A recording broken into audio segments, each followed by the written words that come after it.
Okay. Hi, good afternoon, and welcome to this IDS seminar. My name's Peter Taylor. I'm Director of Research here at the Institute of Development Studies, and a special welcome to all those in the room with us, including those who have just joined IDS this year on our Masters and PhD programs, and a really warm welcome to all of those who are also joining us online. It's great to have a room full of people, which is really exciting and a great moment for us to have, I think, a very interesting conversation about an important topic.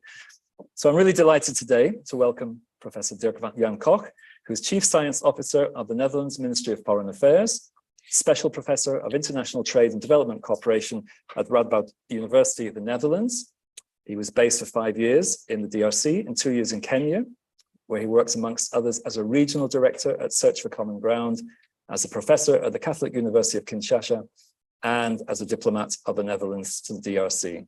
So a varied career, which I know is informing what you're going to talk about today. Dirk-Jan has had a particular focus on conflict, natural resources, and Africa. And I know you've said that as a diplomat, writer, and social scientist, you aim to make a meaningful contribution to a sustainable world with equal opportunity for all. So that's very aligned with IDS's vision for a more equitable and sustainable world. He's widely published, having authored several books and many journal articles, including on international development cooperation and foreign aid. And his new book has just come out. I feel like I'm in a bookshop, actually. It's nice to sit beside a pile of very new volumes entitled Foreign Aid and Its Unintended Consequence. And the key premise of the book is that foreign aid and international development frequently bring with it a range of unintended consequences, both negative and positive.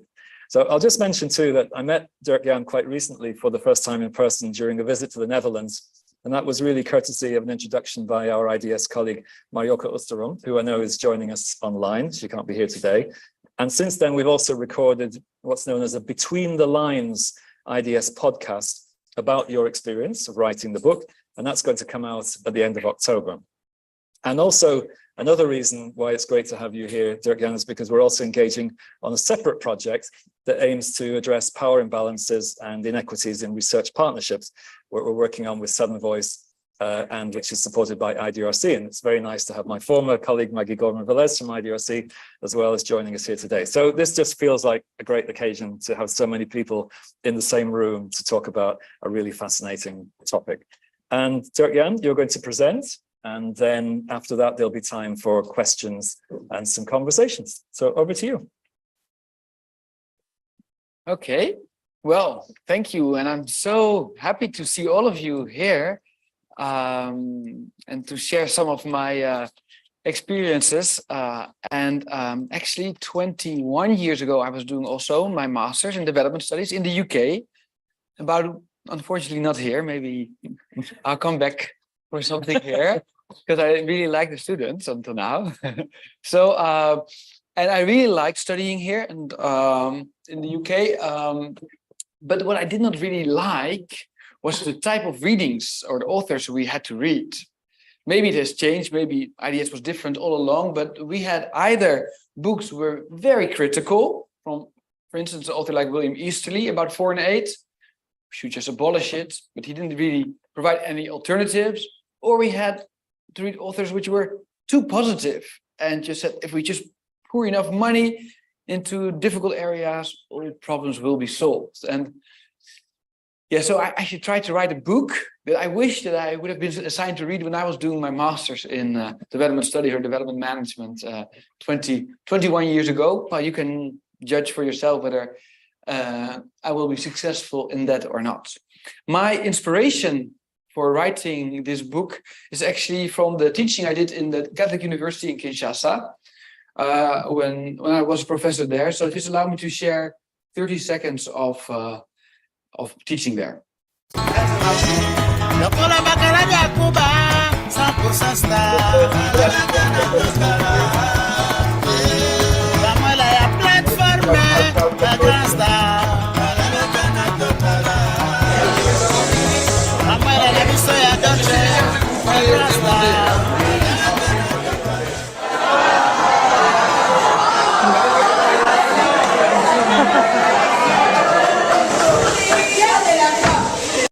I let her in anyway, so I don't mind if people arrive late. They can always come in, and I don't mind a lot of questions and noise, as you've heard. So don't hesitate to ask any questions, whether you are in the room or you're following this online. I'm very glad that I let this latest student in the course. Her name was Irene, and when I asked at the end of the course, which was about development assistance, I asked, well, students, what do you think does in the end all the development assistance, be it humanitarian or peace building or debt relief, do you think that this helps or hinders the DRC, the Democratic Republic of Congo? And one student, Irene, this student, she raised her hand and said, yes, it's working. I said, okay, well, please explain me why it's working then.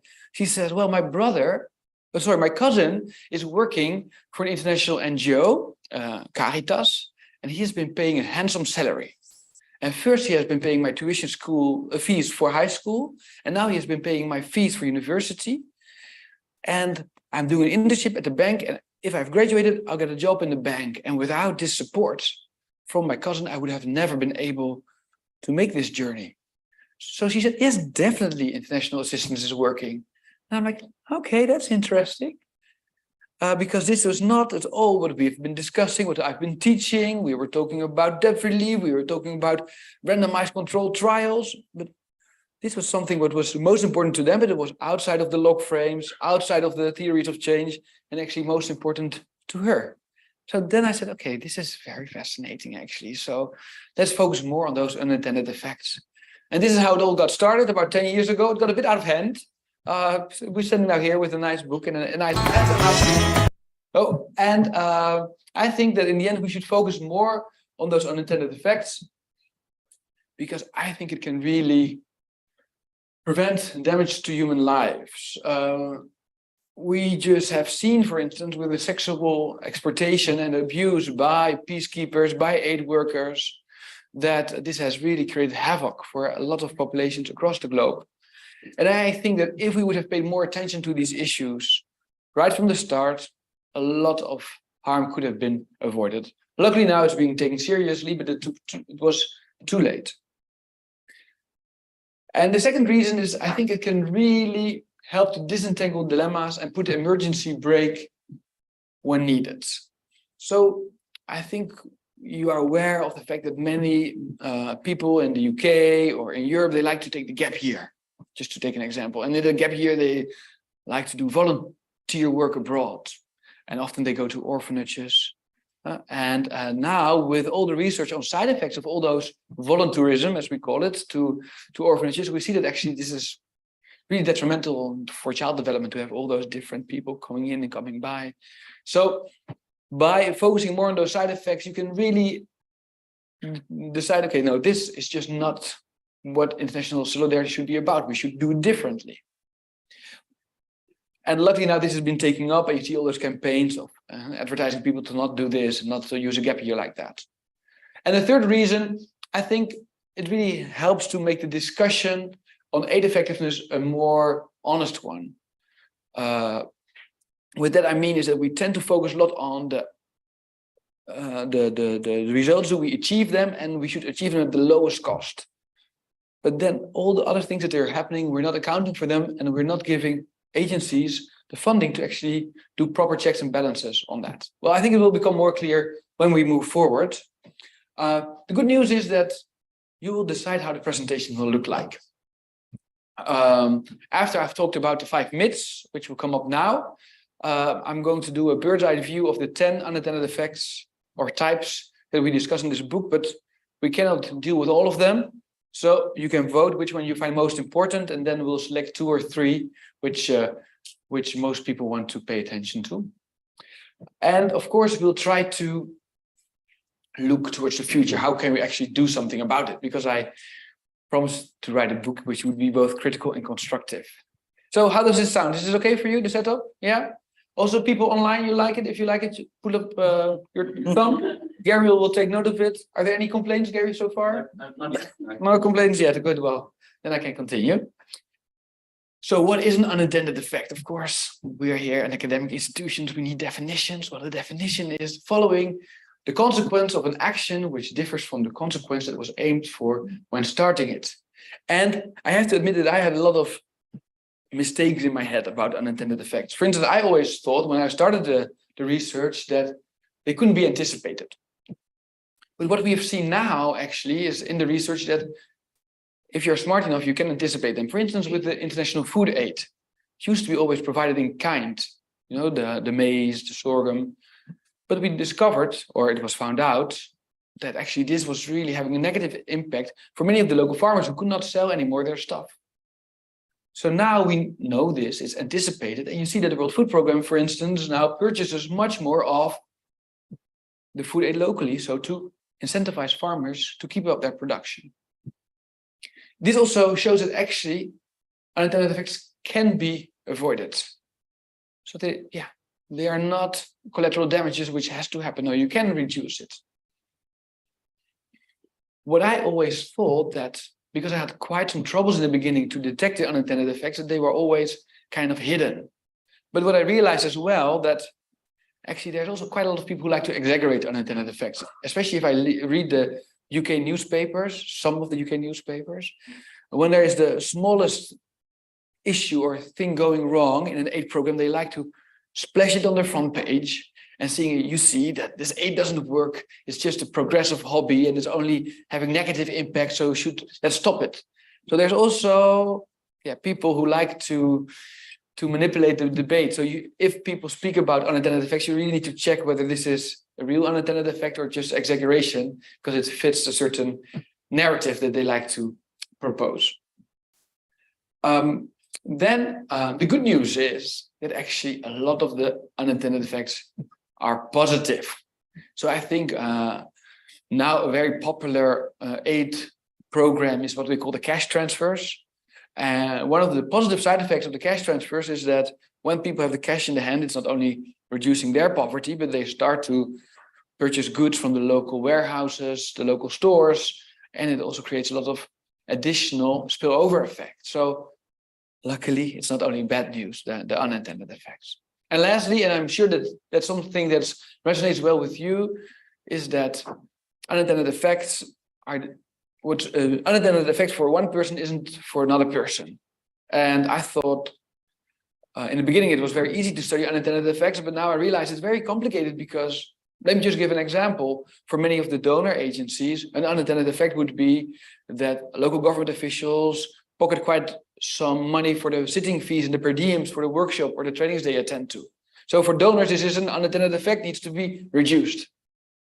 But for many of the local government officials who have very meager salaries, this is actually a very intended effect. And that's why they are participating in the first place, because they need to make sure that their kids can go to school. So for them, it's a very intended effect.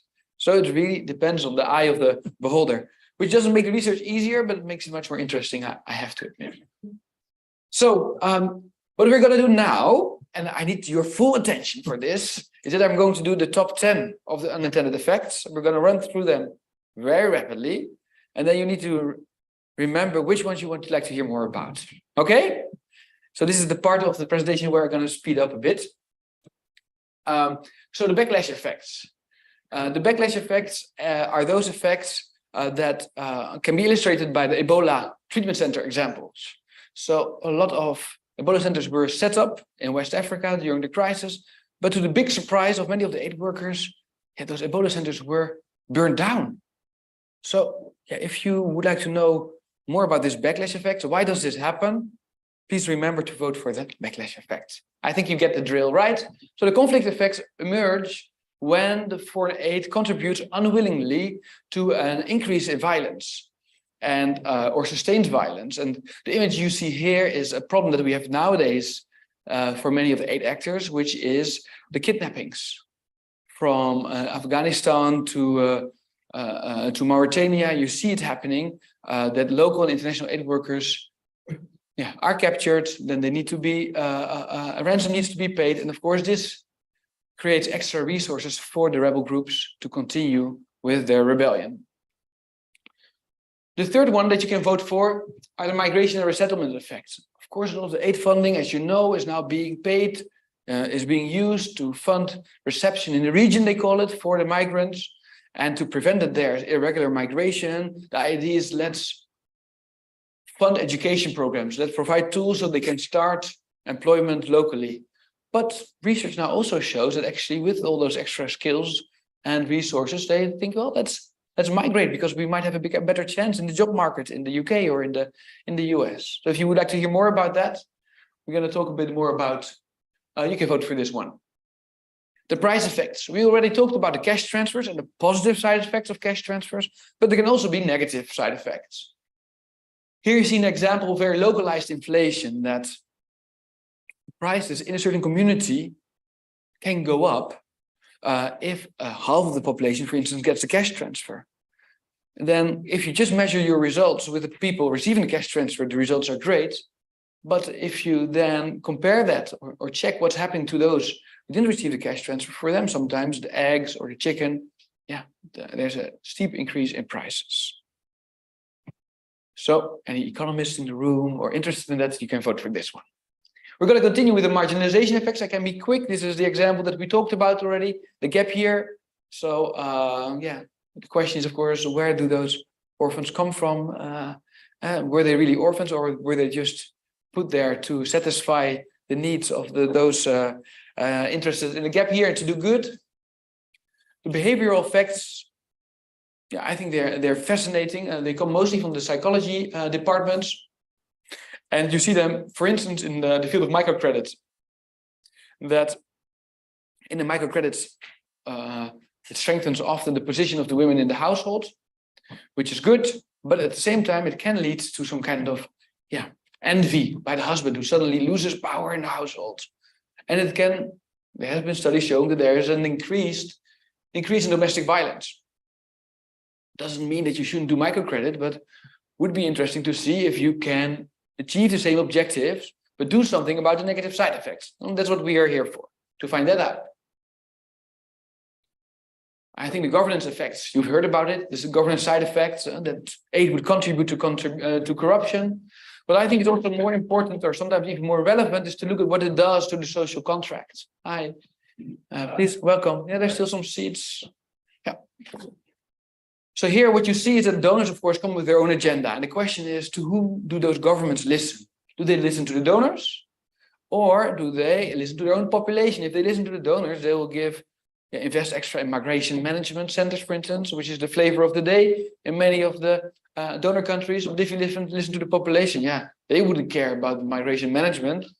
They are more interested in getting a job, right? So what does it do on the accountability relation between the population and the government? Is it actually undermined or not?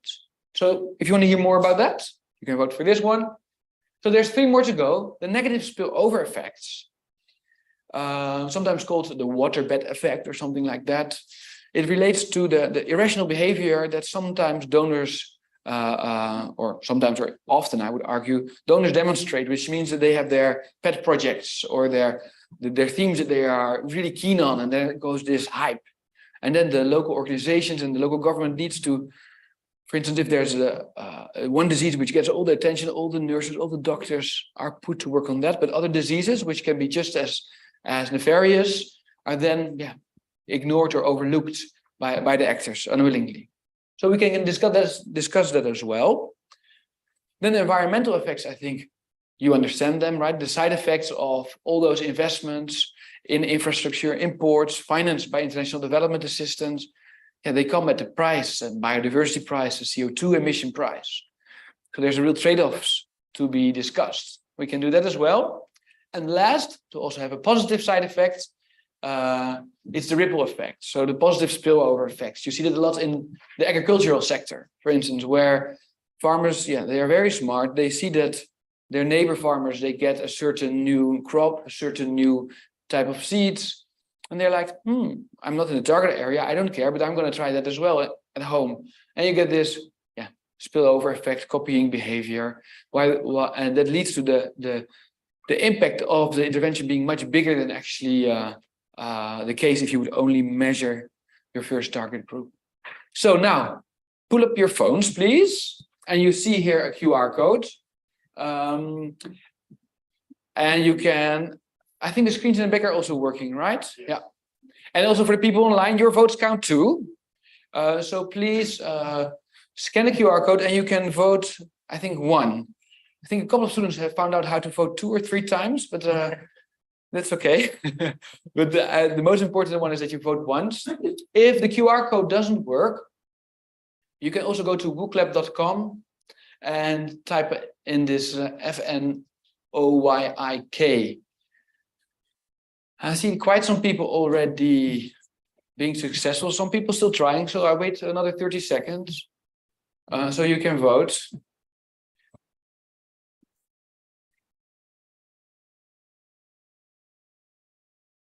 Okay, can I go to the next slide? Yeah. So what we're going to do is now try to find the results. And we do that by going to a different site.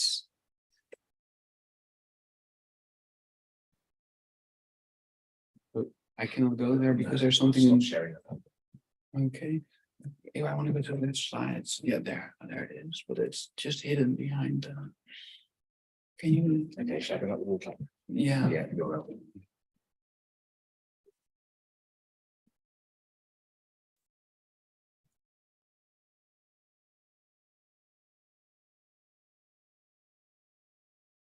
Yeah, must be that one that you can share it. So, yeah.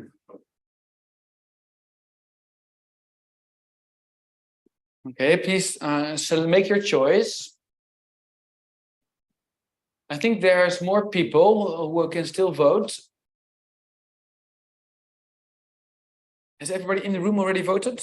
Yeah, and online, if you have voted, can you just say yes or make a sign so that we know that we're done?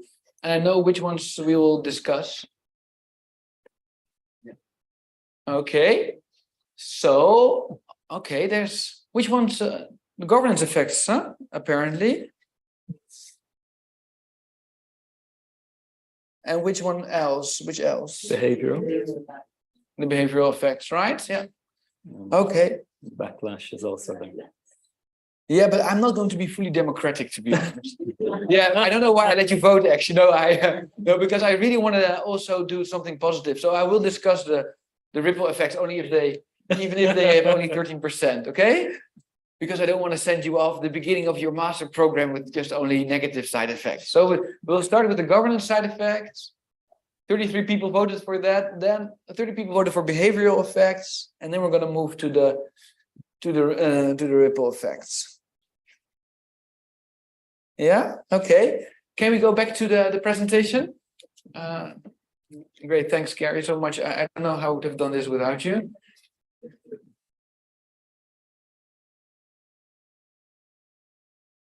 So we're going to start with the behavioral effects. Welcome. The last guest has arrived. That's good. We're now moving to the behavioral effects. And a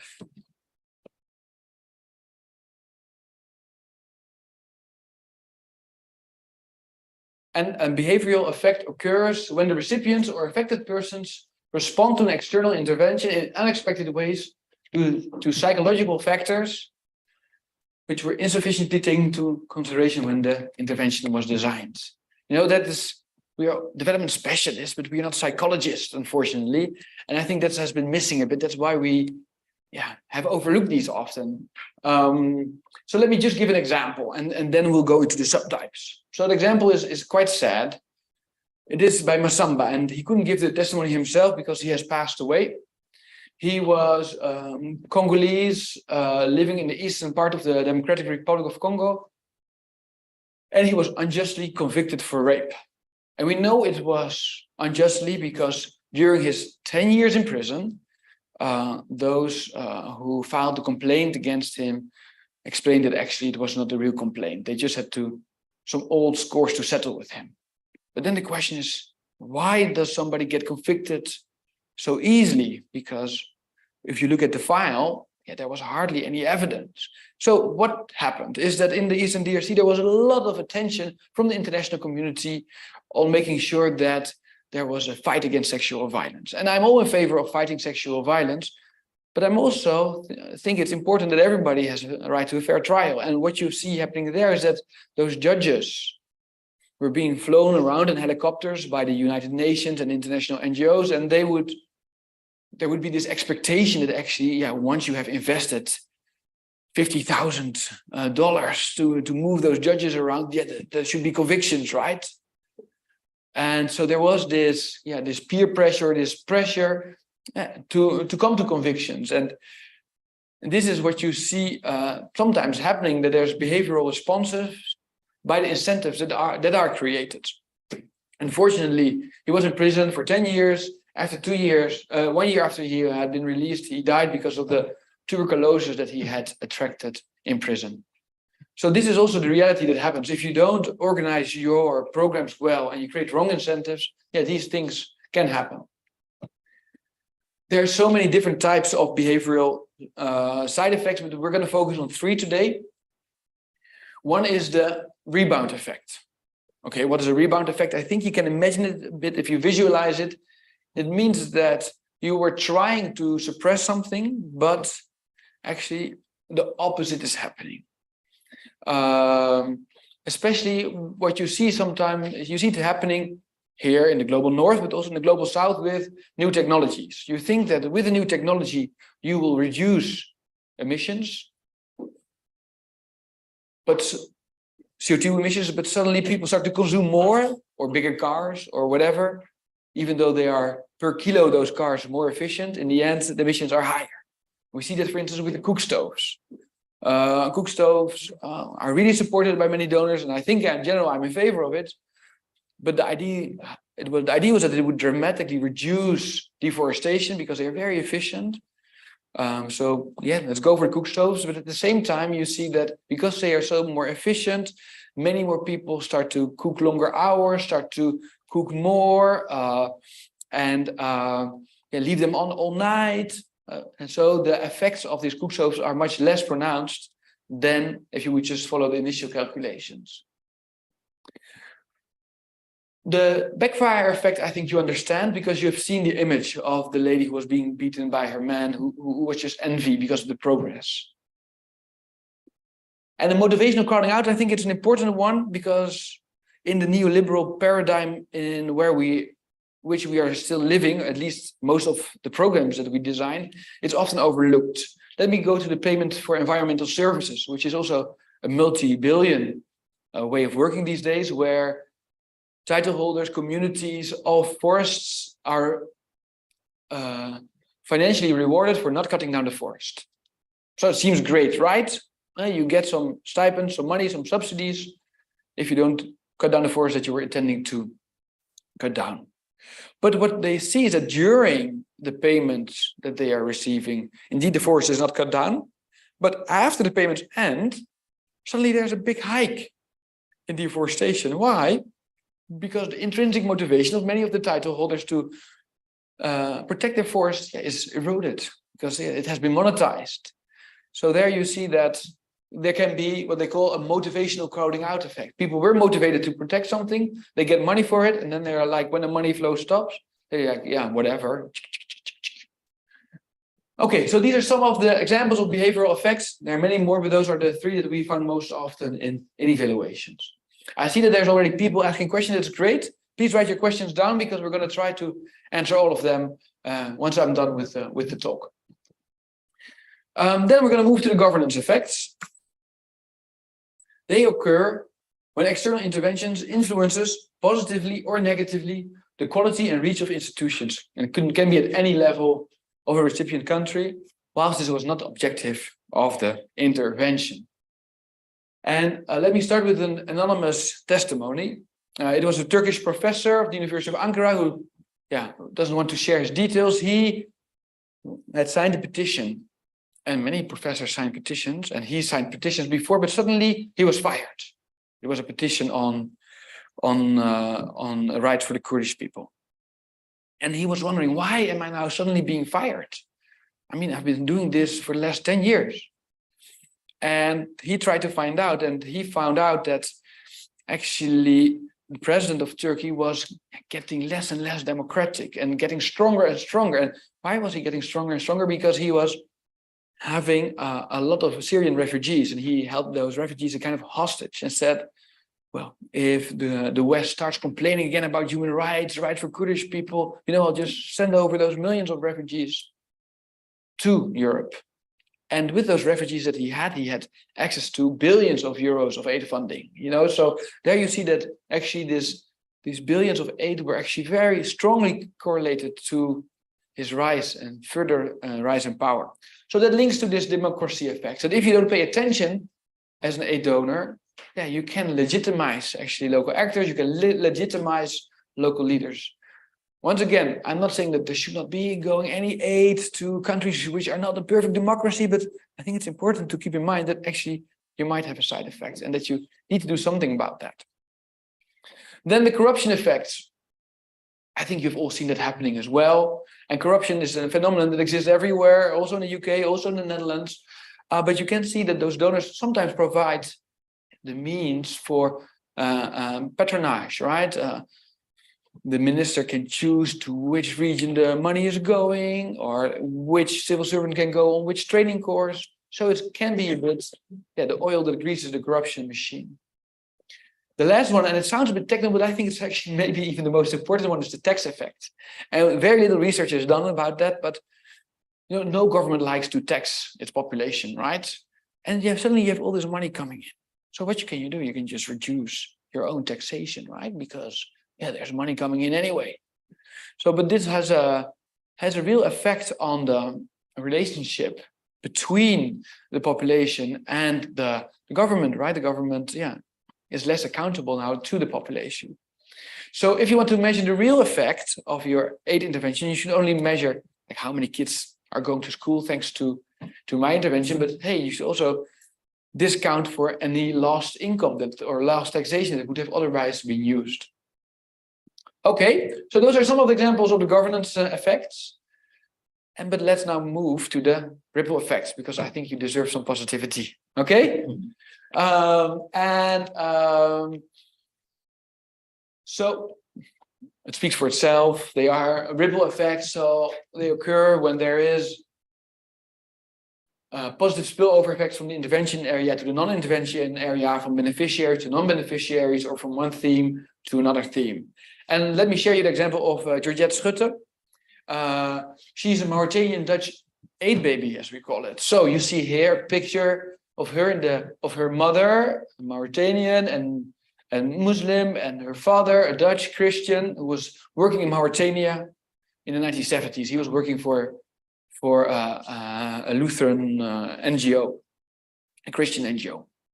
And they met, they fell in love, and there's it is not just them, there's over 500,000 aid workers which are not working in the place where they're from. So they're moving around, they're starting relationship, they're starting friendship, they fall in love, and they produce 8 babies. And Georgette, she says that she's really this product of opposites. So she can really connect different worlds, being Christian, being Muslim, white, black, everything. And she's now working herself for the United Nations. And she says that what she finds striking, that many treat peace builders or aid workers as some kind of, they don't treat them as all. You only often study the effects of a program. And what is the program doing? Is it effective? But you kind of forget all the humans behind it. And there are millions of it. And creating long-term effects. So we've dealt with the human interaction effects. There's 2 other ones that I shortly want to touch on. They are the thematic synergy effects. And for instance, we had these deworming programs about 10, 15 years ago. And the idea was you give some small pills to kids and they get healthy and you have a nice health intervention. But what we now see, what they found when they were going outside of their silos and measured the true impact, they saw, those kids, they go to school longer, they have higher test scores. So actually, it's not just a health intervention, it's also an education intervention. So this is what we call thematic synergetic effects. And that is, if you only measure the results in your own little silo theme, you kind of underestimate often the total impact that you achieve. And the last good news is what we call the catalytic side effects, which means that often the intervention can be of a regular donor or a development finance institution, has what they call mobilization or demonstration effects. They are the first mover, and then you see private banks or other companies. They're like, this team that this works, or this investment works, that also try to do that. So you see that there's a long-term ripple effect. The problem is that often the donors measure the impact of their results at the end of the program, because you have to do the final evaluation at the end of the program. Otherwise, you cannot spend the money anymore. But if you go back 2 or 3 or 4 years later, actually, you might see those ripple effects. So yeah, it can be that you have much more effect than you actually think. So shall we move to the solutions, what to do and what not to do? Is that okay? You're still with me? Okay, you're almost there, and please have your questions ready. Huh? So what not to do? So actually, I think I want to start with this one. Don't do international development if you're not actually into development. It sounds maybe obvious, but it's not that obvious. We see increasingly development programs being used for different means, to stop migration, or to reward geopolitical allies, or to stop terrorist attacks. Well, if you are doing your development programs with that angle, yeah, there's a big chance, a big risk that you ignore all the side effects that are happening, and that those can linger on, right? So that's unfortunately what we see happening often, that people are kind of aware that, oh, we're helping this dictator, or oh, and there's corruption happening in this program, but they turn a blind eye because, yeah, actually the program is not designed to help poor people, but the program is to reward geopolitical allies. So yeah, it would be nice if more of the development funding would actually be geared towards development. Well, that's the ideal world. We're living in this world, so let's also try to see what we can do in the meantime while we are fighting that bigger battle. And I think 2 things that we need to do, what we can do regardless of the political environment, is try to integrate complexity thinking in your program cycle and overcome the boundaries to learning. We've all been trained, or at least I was trained, and I hope you are not trained. I don't think you're trained, but I was very trained in the linear model. Inputs, outputs, outcomes, impact. And if you do this correctly, you get your funding. But unfortunately, life is a bit messier, right? Yeah, I see you nodding. And there are tipping points, there are adaptive agents, there are interconnectivities, there are alternative impact pathways.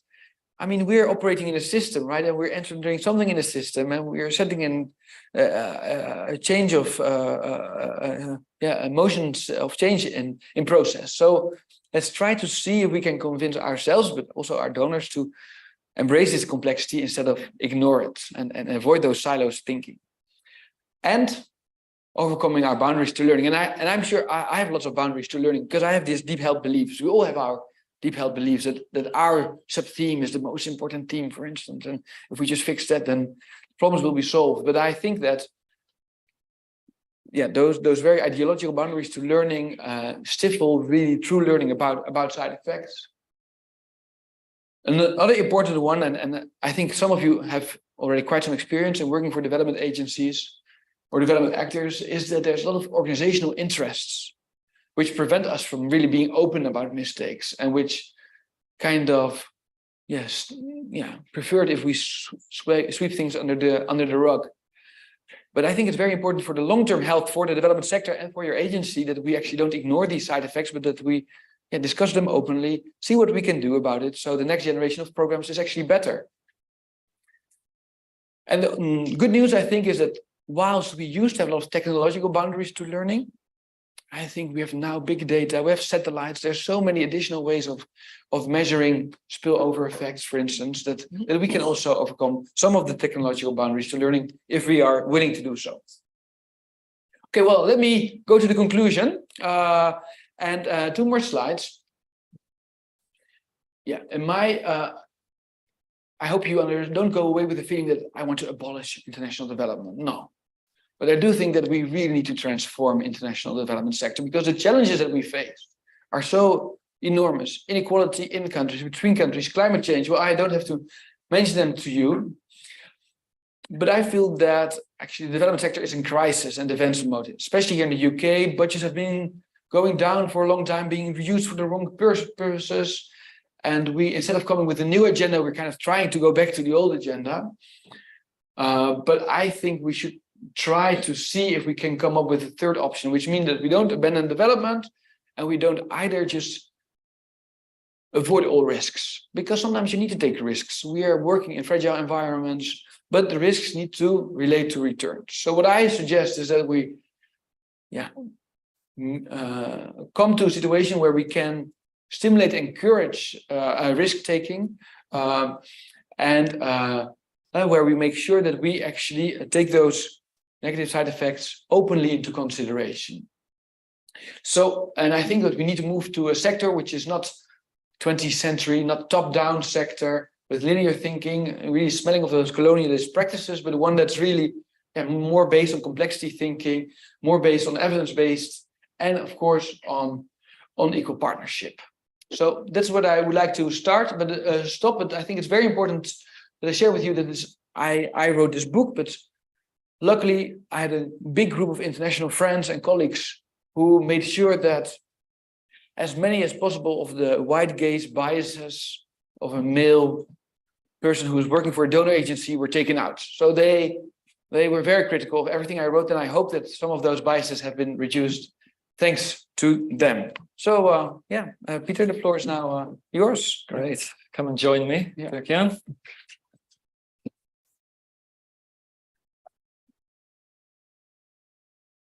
Great, thank you. And I should say as well that this is just one engagement that you're having in a series of others with a range of different audiences. I know, for example, you were the FCDO this morning, and you're also going around and having similar conversations with others. And it'd be very interesting at some point just to see who chooses which of the areas that you've identified. We looked at behaviors and governance today, but obviously in the book, all 10 are there with lots of examples, which I think is one of the interesting approaches that you've taken. You've made it a very engaging read as well.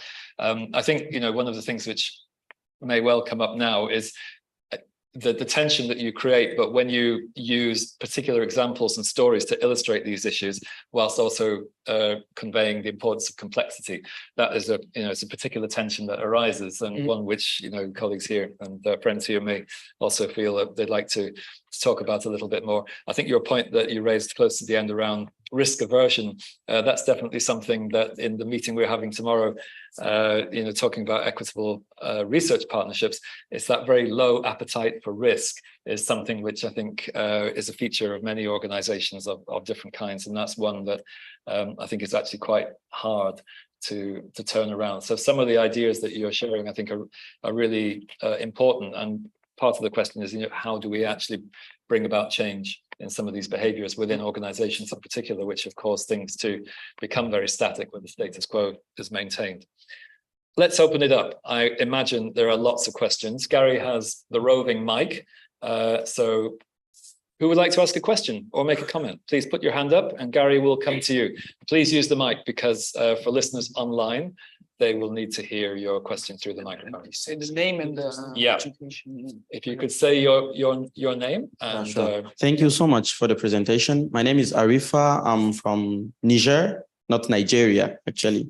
And thank you. I think I've downloaded the book, and now that I have this presentation, I think I'm gonna read it but when I will have a free time, actually.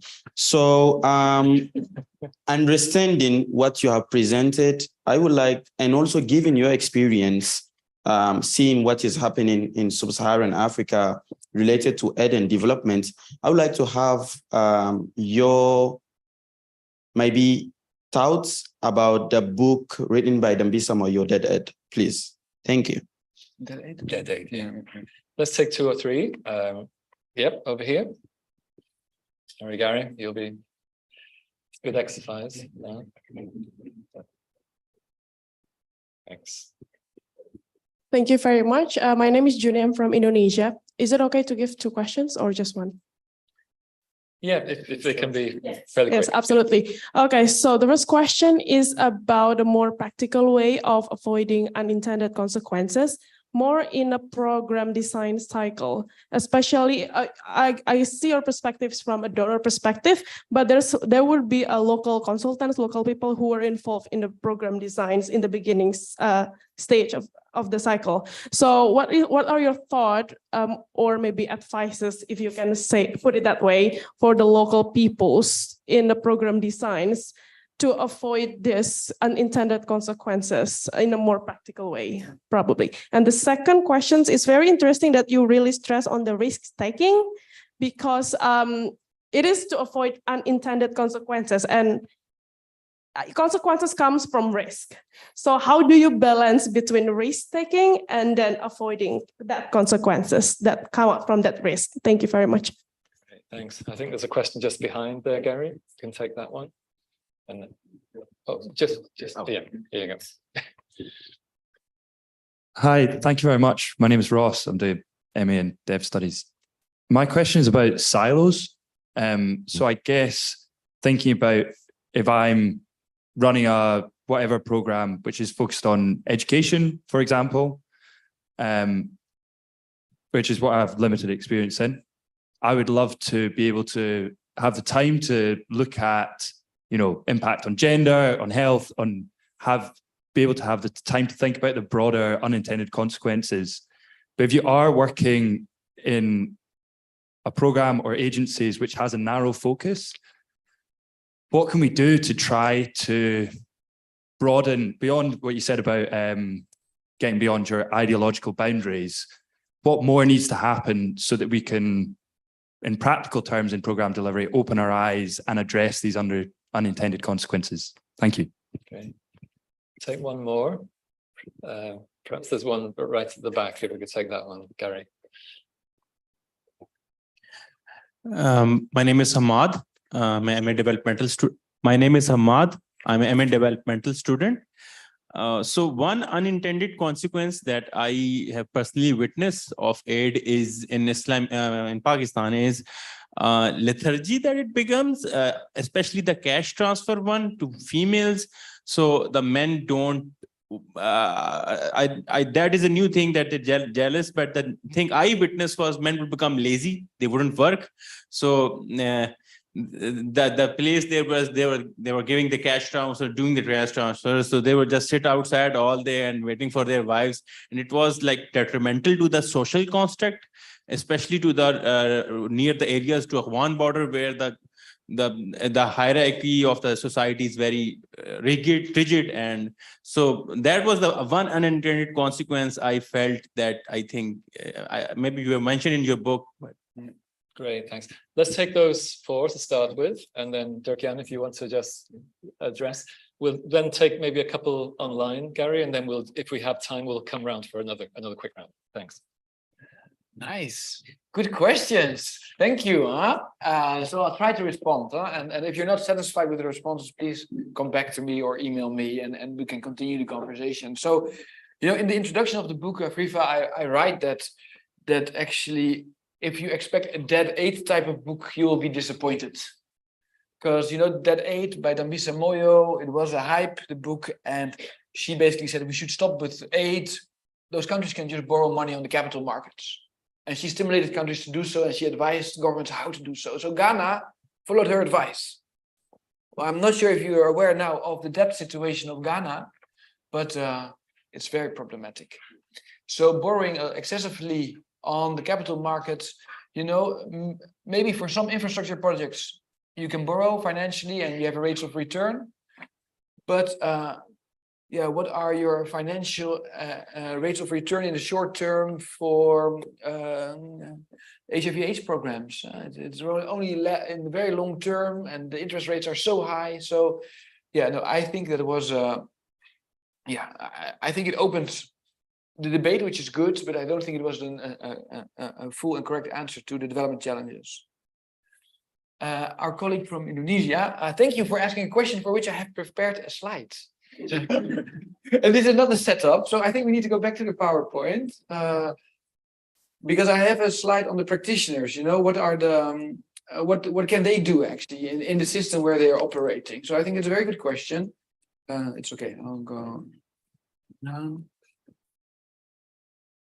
So I think that, and if it's too abstract, tell me. But I think in your organizational layout, you can already try to embrace this complexity. For instance, try to avoid those silos. So if you are having both a gender program and a health program, try to make sure that they are interconnected and not that they are too separate. Or if you have an environmental program and an education program, try to make sure that they collaborate.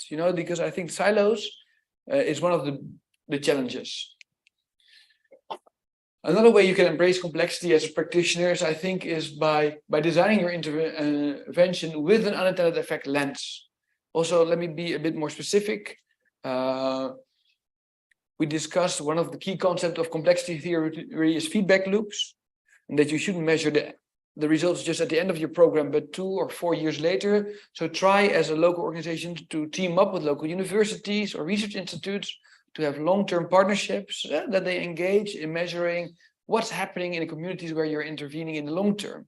So you avoid this very linear short-term way of measuring results, but have really this long-term perspective.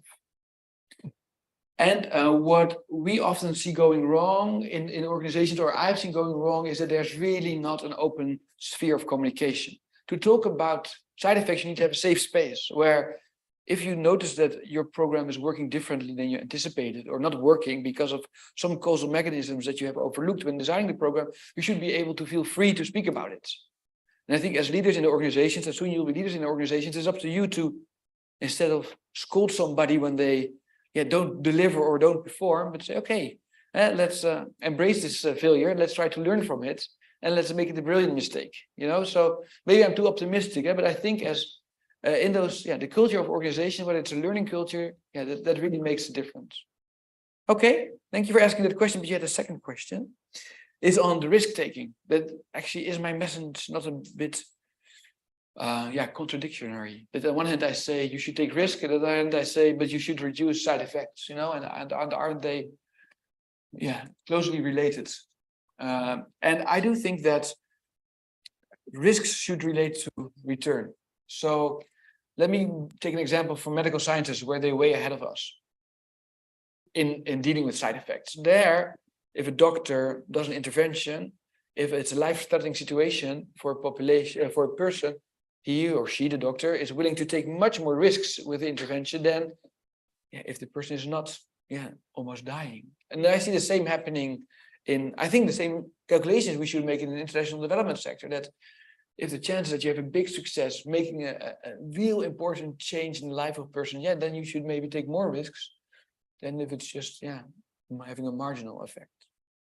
To be continued in the discussion, I think. Ross, how can you stimulate collaboration between different types of organizations or organizations working on different thematic themes?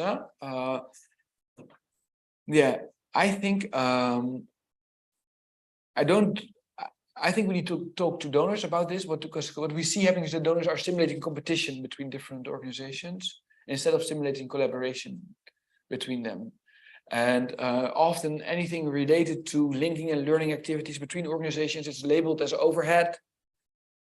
Sorry if it's maybe too technical, but there's a lot of incentives not to share experiences among organizations. So there I really think that we need to, of course, you as an organization can try to organize things on a Friday afternoon, linking and learn, but it would be good if there would also be a push from research institutes, from donors, and from governments to stimulate that. Then I'm going to Hamad. I think it's a tough question. The dependency that's created, or the laziness, as you call it, that might be created in some settings by certain programs. I really try to research it because I hear it more often when you talk to people. I haven't seen it. I have not seen it personally, and I have not seen it in studies. You see that the number of hours worked in many of the developing countries is just extremely high. Depends a bit on how you measure work, but I haven't seen it. So it would be interesting to make that to continue monitoring that, but I haven't seen it yet. Right. Gary, can we take a couple online, and then we'll take 2 more in the room, and then we'll have to close up after that, I think. Okay, this is from Lorenzo. It's too long. That's okay. Yeah, okay. We've got about 5 minutes left. So. It's from Lorenzo. Thanks for the presentation. You just defined the governance effect as a negative effect. Don't you think that aid can also have a positive effect on governance, though? Also, can you tell us more about how you identified those 10 effects? This is from who's asking this? Lorenzo. Lorenzo, yeah. This is from Erica. Thank you for the excellent presentation. Would it be possible to give a few examples on how to effectively integrate complexity into program design implementation? Gary, if we could take two more. There was one here from before, just behind Melissa. And then there's one over here as well on that side, and then I think we'll have to. But I think we had to. Thank you so much. Actually, I came late. I'm trying to catch up what you actually were delivering here. But I have a question on the title, Foreign Aid and its Unintended Consequences. So to me, from where I belong, to my part of the world, is every time we receive foreign aid, it has some intended consequences, not unintended actually. Like in, it's a polarized world now, and let me take a breath. So in international politics, and especially the bloc politics right now, if you want a country to side with you, you will give the aid. So it's always intended, foreign aid. So I want your take on this. Like it's always, at least most of the time, it's always, intended consequences. Like they have some the bigger plan, the IMF, the World Bank, the structural adjustment program. Look, I have been, telling my friends the whole day. What's your take? And what's your name again? Right. There's one over here. Hi, my name is Rizky. I'm studying poverty and development. I'm also from Indonesia, like one of my friends here. So it's actually been something in my mind for so long about foreign aid. And you actually happen to mention an example of doctor. So foreign aid and doctor, I always find similarity. Both of them are actually working in a curative way. Like, so something happened and then we come to give them the aid to heal it. So is it possible if one of the alternative we try to maybe, make here with everyone here and maybe also with all the current aid organization is instead of we just always focusing in when problem happen and we come there to help, we focus more on helping government from the development countries, for example, to help them prevent, before something bad happened to them. So we're more focusing on the collaborative side between countries, between communities before actually something really bad happens. So because I'm seeing it could be an unintended consequences too for the countries, who's waiting for aid to come. Okay, something bad happened. Let the government said, like, let's just not do too much because we know eventually some other countries will come to provide us money. So I guess it's political again, but I feel like that could be another unintended consequence. So what do you think about that? Thank you. Hey. Yeah, okay. Go for it. There I go. There's 4 more questions I saw. So Lorenzo, who's online, so I should watch in the camera, I think. Thank you for your question, Lorenzo. So the governance effects, yeah, I was quite surprised that actually the majority of the governance effects were actually positive. So we did a text mining exercise to answer also your question on our methodology, text mining exercise of about 700 evaluations. And actually more than half of the governance effects were positive effects, that the capacities were strengthened by the government through the program, or that the government kind of copied the project, which was in one province to different provinces. So there's really, positive governance effects. And sorry if I only focused on the negative ones. And how we did it, so we started with huge systematic literature reviews, but now this generation of students do as well. I think the text mining is the thing to do, right? So we did the theoretical modeling, and they do all the text scraping, and then that brings us further. But you can read more about the methodology in the book, which is you can download for free, by the way, or buy, but you can also download it for free. So complexity theory from Erica, also online. Erica, thanks for your question. And can you give a concrete example of where it was put into practice? Yeah, I think some donors have been experimenting with it.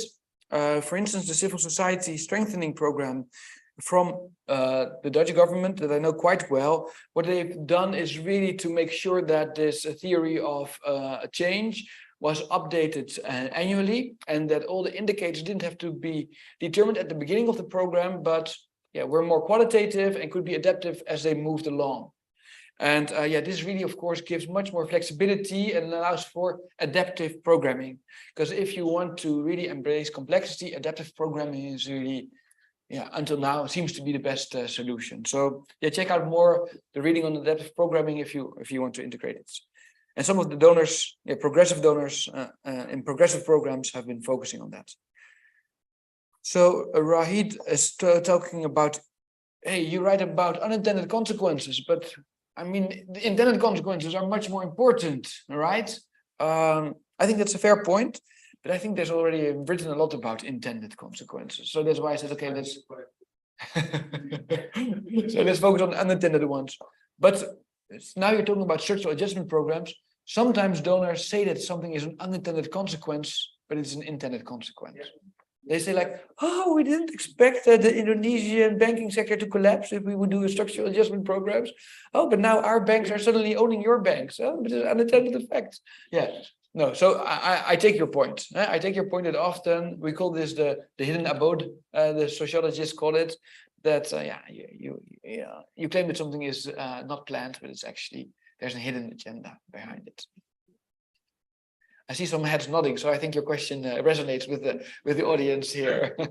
Then the last one on Zitsky on doctors. Indeed, I think that we can learn, as I said, a lot from doctors, and you see that also in the medical science we try to move from curative care to preventative care. And you see in medical science as well that there's so much money to be made from curing diseases, much more than from preventing diseases, that there's automatically this tendency for the industry to focus on curing diseases. And I think we have to be very careful if the same is not happening in the development sector, right? That actually the machinery that we have now developed for humanitarian crisis and intervening in afterwards, after disaster, is so huge that there's this entire industry which can continue to, there's a lot of pressure to continue that. So I think it's important to look at that we can learn from the medical science in that respect. Also the political economy of it. Thank you. Great. Okay, that brings us to the formal end of the time that we had, because we have an online audience, and for those who are online, I think it's been really great that we've had their presence. Well, I'd like to suggest that perhaps if anyone would like to stay a little bit longer, we can continue informally to have the conversation afterwards, because I sense there are probably still some more questions which we haven't been able to get around to in the formal time that we had available. But I would just like to say thank you so much. I think what you've done is to put on the table in a very dynamic and interesting and stimulating way, and I must say quite provocative way, a number of things that I'm sure many people in this room will be thinking about, have seen, have observed in different ways, but perhaps we don't often create a space where we sort of bring those together in such an orientation. And as I said, I think the book is really interesting because not only do you talk about those myths and you also talk about these 10 different unintended consequences, but you also illustrate them with a number of examples.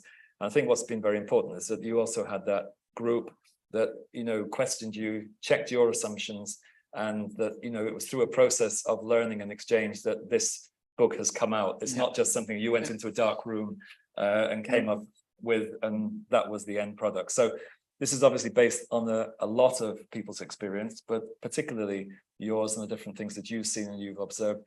Well, you've raised a lot of questions and possibilities that I'm sure everyone in this room is going to spend quite a lot of this coming year thinking about. So this has actually been a really well-timed, I like the idea, constructive and critical take on a series of quite complex issues, but one that I think has given a huge amount of food for thought. So we wish you well with the book. We wish you well with the rest of your tour, your book tour. The book is available free online, isn't it? Or if you want to get a hard copy, they're also available for sale. And Dirk-Jan, let me thank you very much indeed for a really stimulating session. Thank you so much. Thank you.